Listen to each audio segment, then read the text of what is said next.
Hello friends, स्वागत है आप सभी का आपके अपने YouTube channel study session with HM में। तो फ्रेंड्स, आज हम RBSC class 10 English resolution chapter number 7 को कंटिन्यू रखेंगे। आज इसका पार्ट 2 है। अगर आपको हमारा वीडियो अच्छा लगे तो प्लीज़ वीडियो को लाइक कर दें, चैनल को सब्सक्राइब करके बेल आइकन को जरूर दबा दें ताकि प्रत्येक वीडियो का नोटिफिकेशन आप तक सबसे पहले पहुँच सके। ठीक है ना। तो चलो स्टार्ट करते हैं फिर अपने चैप्टर को। We used to pride ourselves on aircraft recognition, यानी कि हमें हवाई जहाज की पहचान पर स्वयं को अभिमान हुआ करता था। ये कौन कह रहे हैं? प्राइवेट कॉलेज के जो साथी हैं वो कह रहे हैं, जो साथी गण हैं वो कह रहे हैं। Once out for a walk, we heard the drone of a plane flying high overhead, यानी कि एक बार भ्रमण पर हमने, यानी एक बार वो वॉक कर रहे थे, भ्रमण पर हमने ऊंचे उड़ते हुए एक हवाई जहाज की भनभनाहट सुनी, यानी उसकी आवाज़ सुनी। None of us could even see it in the glare of the sun, यानी ग्लेयर मतलब होता है चमक। ठीक है ना, यह चकाचौंध। हम में से कोई भी सूर्य की चकाचौंध या चमक में इसे देख नहीं पाया। किसे? एरोप्लेन को देख नहीं पाया। Without even a glance upward, the professor announced that of course is a North American Harvard trainer, यानी कि बिना ऊपर नज़र डाले प्रोफेसर ने घोषणा की। प्रोफेसर यानी प्राइवेट कॉलेज ने घोषणा की, यानी बोला यह नॉर्थ अमेरिकन हार्वर्ड ट्रेनर है, ये नॉर्थ अमेरिकन हार्वर्ड ट्रेनर है, यानी उस प्लेन का नाम लिया उसने। It can be unmistakably identified by the harsh engine note due to the high tip speed of the air screw, यानी कि इसे बिना किसी गलती के इंजन के शोर से पहचाना जा सकता है जो प्रोपेलर की ऊंची टिप गति के कारण होता है। ये इसने, यानी जो प्राइवेट कॉलेज है, यानी जो मैं प्रोफेसर है, उसने किस प्रकार से पहचाना? उसकी आवाज़ से पहचान लिया, सिर्फ बिना देखे सिर्फ आवाज़ से पहचान लिया कि वो कौन सा मॉडल है, प्लेन का नाम क्या है और वो मॉडल कौन सा है। ठीक है ना।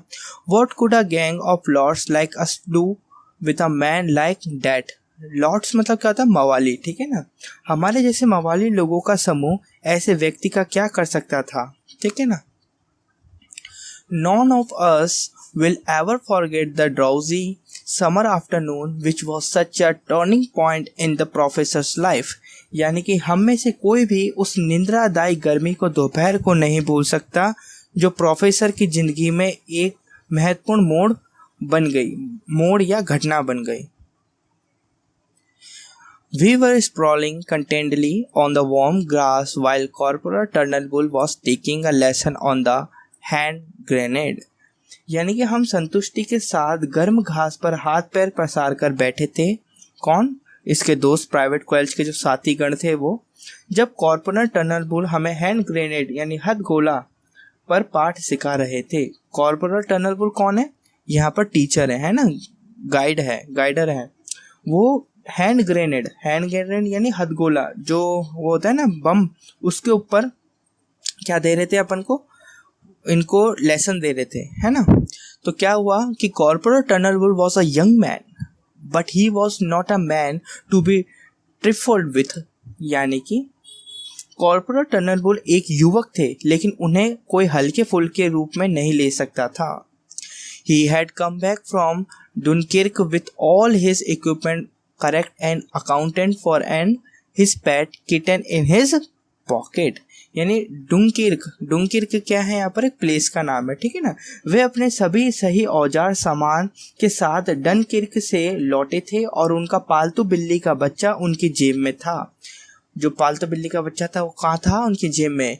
He was our hero and we used to tell each other that he was so tough that you could hammer nails into him without his noticing it, मतलब वह हमारे नायक थे और हम एक दूसरे को कहा करते थे कि वह इतने कठोर यानी हष्ट-पुष्ट थे कि आप बिना ध्यान दिए उनमें उनके मजबूत शरीर में कीले ठोक सकते हैं, यानी बहुत मजबूत थे वो और हष्ट-पुष्ट भी थे। The outside of grenade, as you can see, Corporal Turnbull was saying, is divided up into a large number of fragments to assist segmentation, यानी कि हथगोले का बाहरी आवरण, जैसा कि आप देख सकते हैं कॉर्पोरल टर्नबुल बोल रहे थे, बहुत सारे हिस्सों में बटा होता है ताकि वह आसानी से अलग अलग हिस्सों में हो सके। जो हथगोला होता है, जो ग्रेनेड होता है ना, उसकी जो आउटसाइड जो लेयर होती है वो बहुत सारे भागों में बटी रहती है। ये बता रहे कौन? Corporal tunnel bull. तो उन्होंने जो ग्रेनेड था उसको, उसकी जो व्याख्या है, उसका जो लेसन है, उसको जो समझाना है वो कहाँ से स्टार्ट करा? उसकी आउटसाइड लेयर से, है ना, उसके खंडों से, यानी फ्रेगमेंट से, लार्ज नंबर ऑफ फ्रेगमेंट्स, ध्यान देना, है ना। तो 44, what's that? The corporal looked over his shoulder, यानी 44 यानी 44 सर, ये क्या है? कॉर्पोरल ने अपने कंधों के ऊपर से देखा। What's that? The corporal looked over his shoulder. 44 segments, the professor beamed at him, यानी कि 44 से सर। प्रोफेसर उसकी ओर मुस्कुराया। प्रोफेसर उसकी ओर मुस्कुराया, किसकी ओर? जो युवक थे, कौन? टर्नर बुल के सामने मुस्कुराया। 44 segment sir.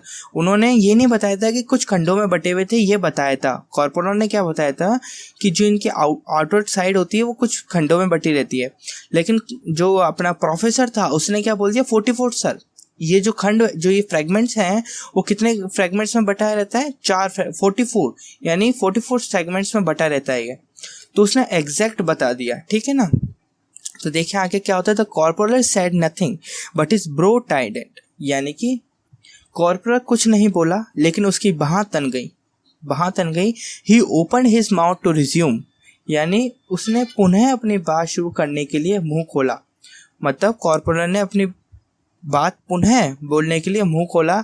And by the way corporal, we were all thunderstruck, यानी कि और जरा यह बताओ कॉर्पोरल, हम सब सकते में आ गए, यानी हम सब सकते में आ गए, यानी थंडरस्टक हो गए। The professor was speaking again. Shouldn't you have started off with the 5 characteristics of the grenade, यानी कि प्रोफेसर फिर से बोल रहा था, क्या आपको भाषण की शुरुआत ग्रेनेड के 5 गुणों से नहीं करनी चाहिए थी? अच्छा, अब कॉर्पोरल ने जो स्टार्टिंग करी थी वो मैंने आपको स्टार्टिंग में बताया किससे करी थी? जो आउटर साइड है उसके फ्रेगमेंट से करी थी।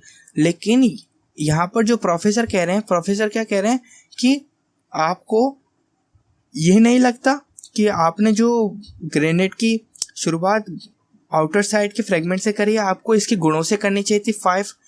5 कैरेक्टरिस्टिक ऑफ द ग्रेनेड से करनी चाहिए थी। ये कौन पूछ रहा है? प्रोफेसर पूछ रहा है। किससे? कॉर्पोरल से। Our instructor and the at the other camp always use to you know, यानी कि हमारे प्रशिक्षक जो दूसरे कैंप में थे हमेशा ऐसा करते थे, आप ये जान लें। यानी कि जो प्रोफेसर कहीं और से भी कैंपिंग कर आए थे तो वहाँ पर ऐसा ही स्टार्टिंग करा था, गुणों से स्टार्ट करा था, नहीं 5 कैरेक्टरिस्टिक्स से स्टार्ट करा था। तो यहाँ पर कॉर्पोरल को समझा रहे हैं, कौन? प्रोफेसर समझा रहे हैं, या प्राइवेट कॉल समझा रहे हैं कि हमारे वहाँ पर तो ऐसा होता था, आपको भी ऐसा ही करना चाहिए। इस प्रकार से बोला उन्होंने। And the silence that followed, a dark flush stained the tan of the corporal's face, यानी कि इसके बाद जो शांति छाई तो कॉर्पोरल के चेहरे का भूरा रंग गहरे लाल रंग में बदल गया, यानी कॉर्पोरल को बहुत गुस्सा आने लगा। Here he said at last, you give the lecture, यानी अंत में वह बोला, लो यह भाषण तुम दो। As if afraid to say any more, he tossed the grenade to the professor, यानी कि जैसे कि वह कुछ अधिक बोलने से डरता हो, उसने ग्रेनेड को प्रोफेसर की ओर उछालकर उसे दे दिया। ठीक है ना। Quite unabashed private Quelch climb to his feet and with the air of a man coming into his birthright gave us an unexceptionable lecture on the grenade, यानी कि बिना संकोच में पड़े प्राइवेट क्वेल्च उठ खड़ा हुआ और एक ऐसे व्यक्ति के हाव भाव के साथ जिसे उसका जन्म सिद्ध अधिकार मिल गया हो, उसने ग्रेनेड के बारे में हमें एक प्रशंसनीय, यानी अनएक्सेप्ट, बहुत ही अच्छा, है ना, लिख रखा है ना, अनएक्सप्रेशनेबल लेक्चर, यानी एक प्रशंसनीय भाषण दिया, है ना, एक प्रशंसनीय यानी बहुत बढ़िया भाषण दिया। The squad listened in a cowed, horrified kind of silence, यानी कि सैनिकों की टुकड़ी ने भयभीत भयाक्रांत प्रकार की शांति में उसके भाषण को सुना, यानी डर लगता है ना उस प्रकार के।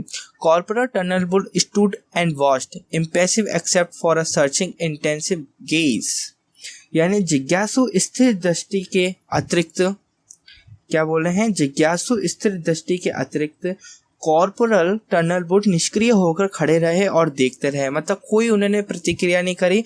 बस उनकी जो नजरें थी, जो उनकी आंखें थी, वो किस पर लगी हुई थी? सिर्फ उनके भाषण पर, प्रोफेसर के भाषण पर। When the lecture was finished, he said, "Thank you, Private Quelch." जब भाषण समाप्त हो गया तो वह बोला, धन्यवाद private क्वेल्च।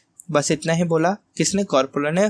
Fall in with other now, यानी कि अब दूसरों के साथ खड़े हो जाओ। और उसने क्या कहा? अब दूसरों के साथ खड़े हो जाओ। He did not speak again until we had fallen in and were waiting to be dismissed, यानी कि वह तब तक नहीं बोला जब तक हम पंक्तिबद्ध नहीं हो गए और विसर्जित किए जाने का इंतजार ना करने लगे।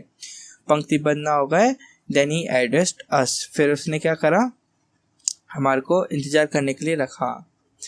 As some of you may have heard, he began deliberately, the platoon officer has asked me to nominate one of you for he post and looked lingeringly up and down the ranks as if seeking final confirmation of a decision, यानी कि जैसा कि आप में से कुछ लोगों ने सुना होगा, उसने सचेष्टा से कहा, पलटन के अधिकारी ने मुझे आप में से एक व्यक्ति को नामांकित करने को कहा है, यानी चुनने को कहा है। कार्य है। वह रुका, मतलब वो कार्य बता ही रहा था, फिर थोड़ा सा रुका, फिर उसने बोला, और उसने ठहरती हुई नज़र से आगे से पीछे तक सैनिकों की पंक्तियों को देखा, जैसे कि किसी निर्णय की अंतिम पुष्टि चाहता हो। So this was the great moment. Most of us could not help gazing at Private Quelch, who stood rigidly to attention and stared straight in front of him with an expression of self-conscious innocence, यानी कि तो ये एक महान क्षण था। हम में से अधिकतर प्राइवेट क्वेल्च की ओर देखे बिना ना रह सके, जो कठोरता से सावधान की मुद्रा में खड़ा था और सीधा सामने की ओर घूरता था, सचेष्टता पूर्ण भोलेपन की मुद्रा में, यानी उसे कोई चुन ले इस प्रकार की मुद्रा में खड़ा था। For permanent cook house duties, यानी कि फिर अब वो उसने क्या वो वर्क क्या बताया? स्थायी रूप से लंगर यानी रसोई घर में खाना पकाने के कार्यों के लिए ये थी ड्यूटी, है ना। I have decided that private Quelch is just the man for the job, यानी कि मैंने तय किया है कि प्राइवेट क्वेल्च इस कार्य के लिए बिल्कुल सही व्यक्ति है। यानी कॉर्पोरल ने किसको चुन लिया? प्राइवेट क्वेल्च को चुन लिया लंगर के रूप में। Of course it was a joke for days afterwards, a joke and a joy to all of us, यानी कि बिल्कुल यह बाद में कई दिनों तक मजाक का एक विषय बना रहा। ये कई दिनों तक मजाक का विषय बना रहा। आई रिमेंबर थो, यानी हम सबके लिए एक मजाक एवं मजा। मुझे याद है, यद्यपि my friend Trevor and I were walking about it a few days later, यानी मेरा मित्र ट्रावर एवं मैं इस बारे में कुछ दिनों बाद बात कर रहे थे। We were returning from the canteen to our own hut, यानी कि हम कैंटीन से अपनी झोपड़ी की ओर लौट रहे थे। हम कैंटीन की ओर से झोपड़ी की ओर लौट रहे थे। Well Trevor remarked as we pass the cook house, यानी कि ट्रावर ने टिप्पणी की जब हम लंगर घर के पास से गुजरे। I reckon that geezer's had his job stopped for a bit, यानी कि मैं मानता हूँ उस व्यक्ति ने अपना मुंह छोटी सी बात के लिए बंद करवा लिया। क्यों? ये EH का अर्थ क्या होता है? क्यों, है ना। I did not answer but took his arm and pointed to the cook house, यानी कि मैंने उत्तर नहीं दिया बल्कि उसकी भुजा पकड़ी और लंगर गृह की ओर इशारा किया। Through the open door we could see the 3 cooks standing against the wall as if at bay, and from within came the monotonous beat of a familiar voice, यानी कि खुले दरवाजे में से हम देख सकते थे 3 रसोइये दीवार के सहारे खड़े हुए थे, जैसे हताशा एवं विवशता में हो, तथा अंदर से एक जानी पहचानी आवाज का नीरस स्वर आ रहा था, यानी एक जानी पहचानी आवाज सुनाई दे रही थी, familiar voice. Really I must protest against this abnormally unscientific and unhygienic method of peeling potatoes, यानी वास्तव में मुझे इस घृणित रूप से अवैज्ञानिक एवं अस्वच्छतापूर्ण आलू के छिलके उतारने के तरीके का विरोध करना चाहिए। यानी जो आलू का जो छिलका है उसको उतारने का एक बहुत ही अनहाइजेनिक मेथड था। तो जो प्राइवेट कॉलेज था, मैं आपको बता रहा हूँ, प्राइवेट कॉलेज था, वो उसका क्या कर रहा था, विरोध कर रहा था। I need only draw your attention to the sheer waste of vitamin values we fled Alexander Baron. यानी कि मुझे केवल विटामिन की शुद्ध बर्बादी की और तुम्हारा ध्यान आकर्षित करने की आवश्यकता है। हम वहां से भाग छूटे। कौन था? Alexander Baron.